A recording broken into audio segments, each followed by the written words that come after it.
All over the world, millions of people participate in this exact ritual. A piece of metal slides onto the fourth finger of the left hand, finalizing a contract of marriage.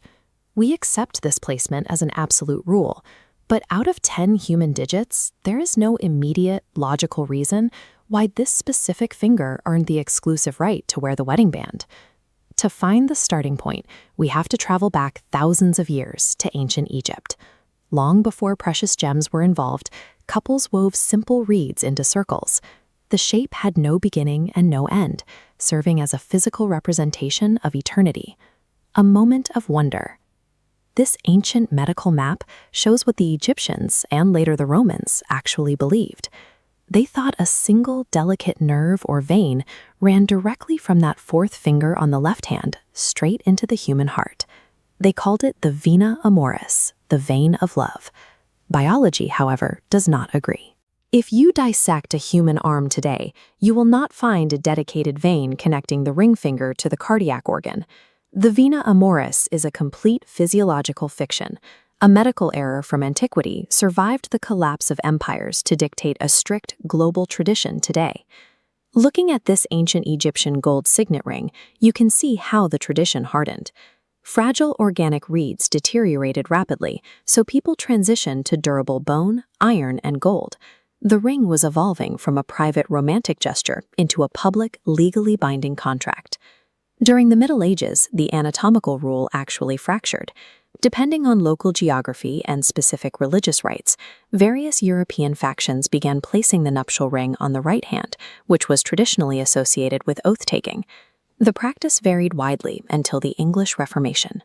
Archbishop Thomas Cranmer sought to standardize the fragmented religious ceremonies across the country into one unified liturgy. He published the Book of Common Prayer in 1549, and it gave explicit instructions for marriage. The text required the groom to place the ring on the bride's left fourth finger. Cranmer effectively took an ancient Egyptian myth and codified it into English law.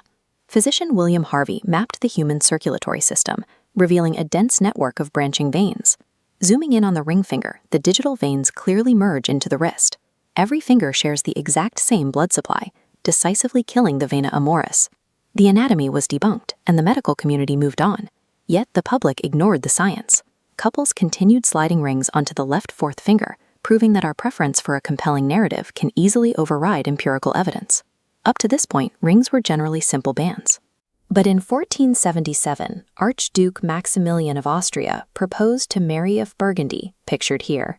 He presented her with a ring set with small, flat diamonds, the first recorded use of the gem for an engagement.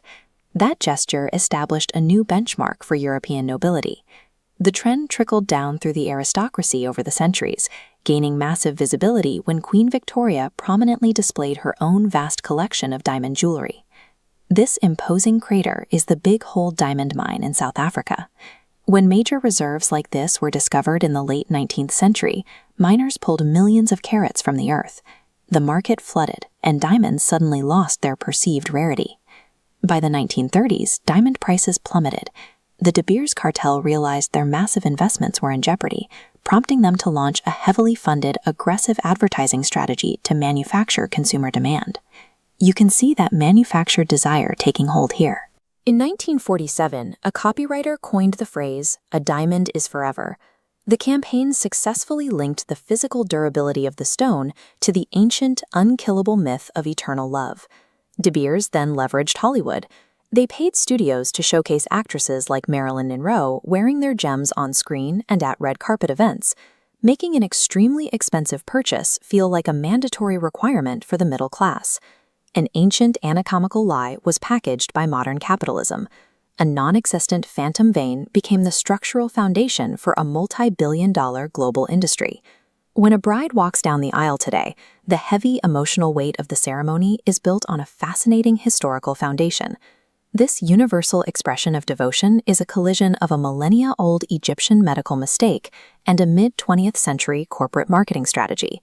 We know the vein of love doesn't exist, yet we don't wear the ring for anatomical accuracy. We wear it because human beings inherently crave a physical, tangible object to anchor our commitments to the people we care about. The Vena Amoris is a beautiful phantom. It survives today because when faced with cold biological facts, we will almost always choose the poetry of romance. Thanks for watching. Be sure to subscribe to Roots of Routine and let us know in the comments below which everyday tradition we should trace back to its origins next.